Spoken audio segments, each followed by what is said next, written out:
ഒരു വമ്പൻ പ്രഖ്യാപനമാണ് ഇപ്പോൾ കേന്ദ്രഭരണ പ്രദേശമായ ലഡാക്കിൽ നടന്നിരിക്കുന്നത്. ലഡാക്കിൽ പുതിയതായി 5 ജില്ലകൾ കൂടി കേന്ദ്ര സർക്കാർ പ്രഖ്യാപിച്ചിരിക്കുന്നു. ആഭ്യന്തരമന്ത്രി അമിത്ഷായാണ് പുതിയ ജില്ലകൾ പ്രഖ്യാപിച്ചത്. സൻസ്കർ, ദ്രാസ്, ഷാം, നുബ്ര, ചാങ്താങ് എന്നിവയാണ് പുതിയ ജില്ലകൾ.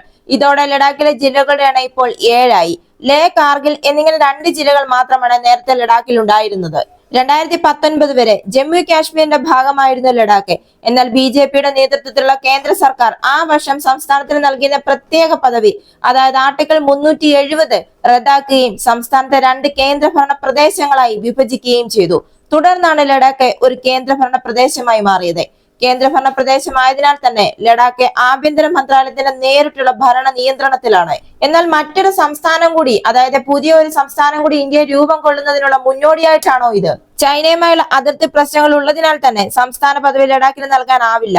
അതുകൊണ്ട് തന്നെ മേഖലയുടെ പ്രശ്നങ്ങൾ പരിഹരിക്കാൻ ലക്ഷ്യമിട്ടുകൂടിയാണ് 5 ജില്ലകൾ ഇപ്പോൾ പ്രഖ്യാപിച്ചിരിക്കുന്നത്. ഇതുവഴി 5 പുതിയ കളക്ടർമാരും ഓഫീസും സംവിധാനങ്ങളും അടിസ്ഥാന സൗകര്യങ്ങളും ഇതുവഴി ഈ മേഖലയിലേക്ക് എത്തുന്നു. 2024 ജമ്മു കാശ്മീർ നിയമസഭാ തിരഞ്ഞെടുപ്പിന് മുന്നോടിയായിട്ടാണ് ഇപ്പോൾ ഈ വികസനം. കേന്ദ്രത്തിൽ നിന്നുള്ള ഈ നീക്കത്തെ ലഡാക്ക് MP ജയാങ് സെറിംഗ് നംഗ്വാൽ സ്വാഗതം ചെയ്തു. തീരുമാനം ലഡാക്ക് മേഖലയുടെ മൊത്തത്തിലുള്ള വികസനത്തിന് വഴിയൊരുക്കുമെന്ന് അദ്ദേഹം പറഞ്ഞു. ഇതുപോലുള്ള വാർത്തകൾ അറിയുന്നതിന് വേണ്ടി മറക്കാതെ ഈ ചാനൽ ഒന്ന് സബ്സ്ക്രൈബ് ചെയ്യുക. നിങ്ങളുടെ വിലയേറിയ അഭിപ്രായങ്ങൾ രേഖപ്പെടുത്തുക. അടുത്ത വീഡിയോയുമായി വീണ്ടും കാണാം.